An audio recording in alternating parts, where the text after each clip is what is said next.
Can't wait to go boating today. What is that sound? You mean you don't know?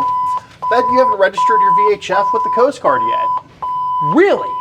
If you go into it, you'll even notice on your screen it says no MMSI number, which is going to be a code that you register with the Coast Guard with your own personal information, emergency contact information, cell phone number, and address.